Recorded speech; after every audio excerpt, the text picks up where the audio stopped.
YouTube. This morning I'll be reading Mark chapter 5.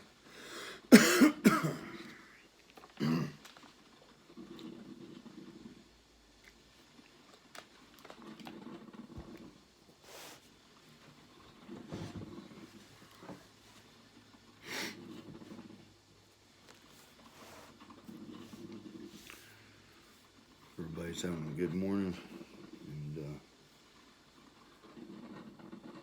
hope everybody's thankful.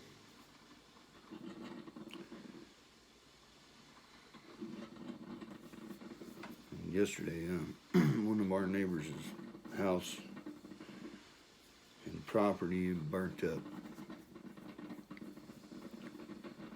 and we rent here, but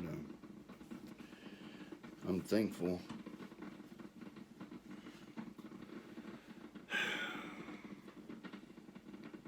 I'm sad for him and his family. He's a veteran, and he's been there 40 plus years.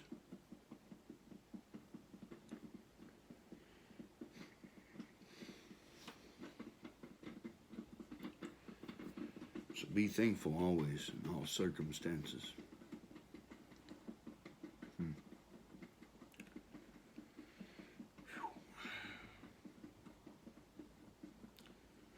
It's a tough one to swallow sometimes.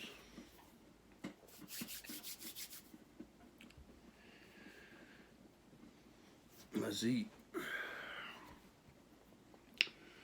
Chapter 5, Mark.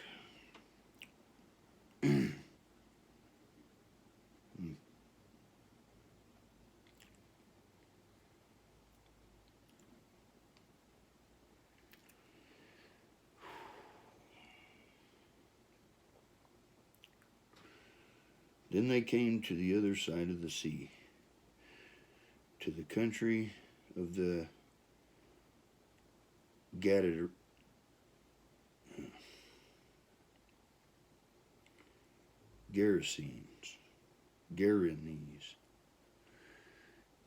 Then they came to the other side of the sea, to the country of the Gadarenes. And when he had come out of the boat, immediately they met him out of the tombs. There met him out of the tombs a man with an unclean spirit,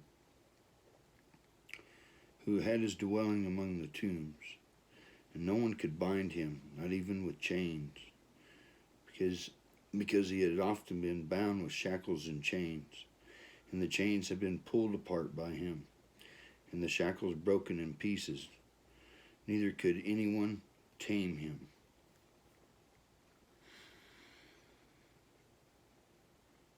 And always, night and day, he was in the mountains and in the tombs, crying out and cutting himself with stones.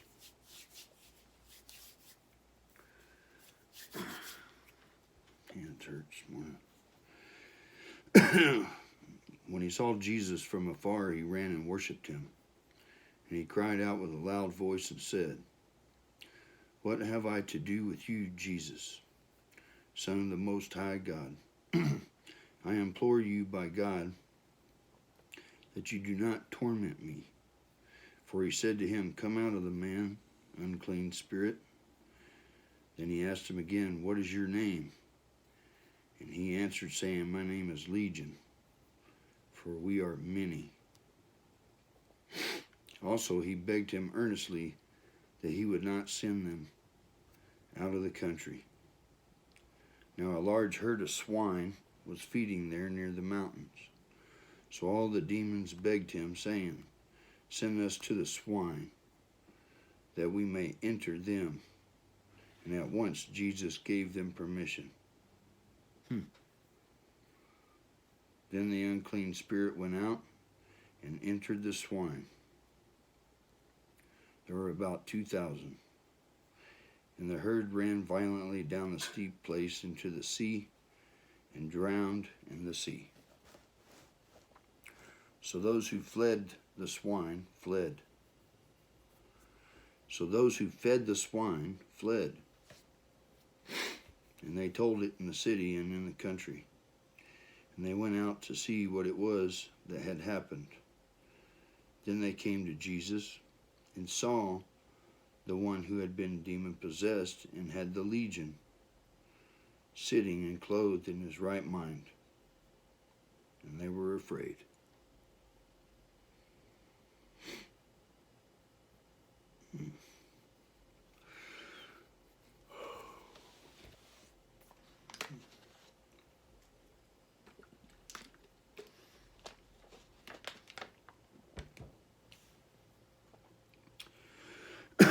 And those who saw it told them how it happened to him who had been demon-possessed and about the swine. Then they began to plead with him to depart from their region. And when he had gotten in the boat, he who had been demon-possessed begged him that he might be with him. However, Jesus did not permit him, but said to him, Go home to your friends and tell them what great things the Lord has done for you and how he has had compassion on you. And he departed and began to proclaim in Decapolis all that Jesus had done for him, and all marveled. Now when Jesus had crossed over again by boat to the other side, a great multitude gathered to him, and he was by the sea. And behold, one of the rulers of the synagogue came, Jairus by name. And when he had saw him, he fell at his feet and begged him earnestly, saying, My little daughter lies at the point of death. Come and lay your hands on her, that she may be healed, and she will live. So Jesus went with him, and a great multitude followed him and thronged him. Now a certain woman had a flow of blood for 12 years, and had suffered many things from many physicians.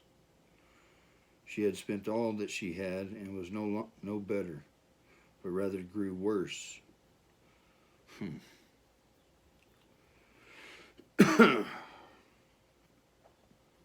When she heard about Jesus, she came behind him in the crowd and touched his garment. For she said, If only I may touch his clothes, I shall be made well. Immediately the fountain of her blood was dried up, and she felt her body that she was healed of the affliction. Excuse me. And Jesus immediately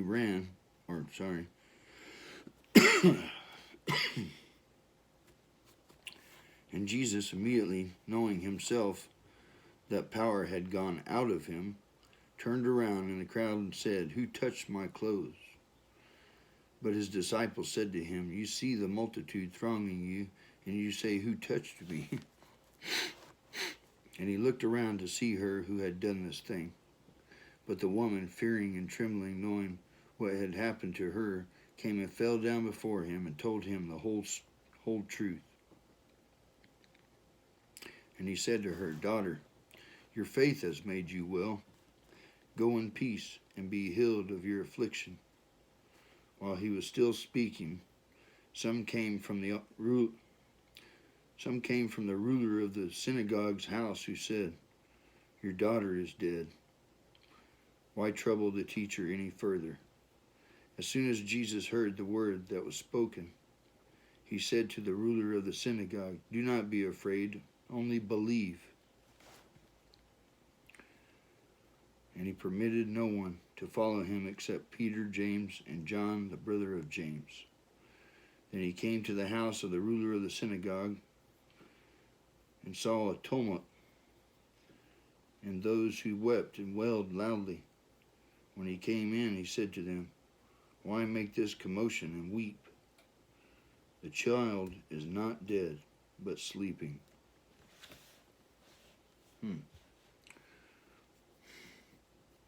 sleeping.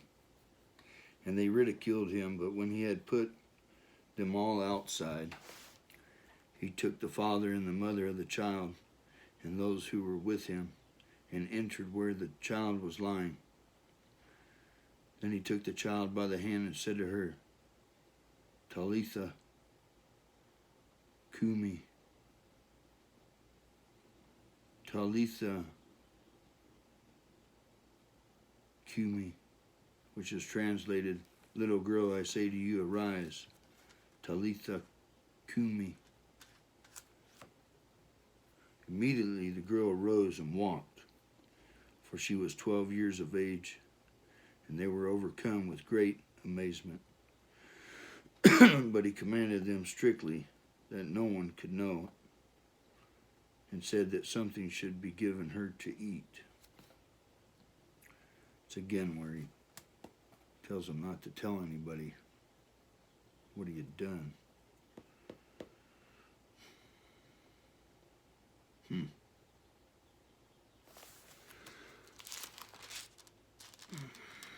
Stop there. Chapter 6 is very long. Pretty long. So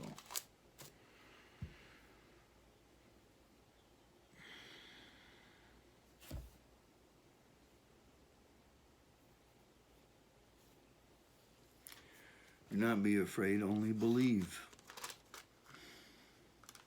Yep.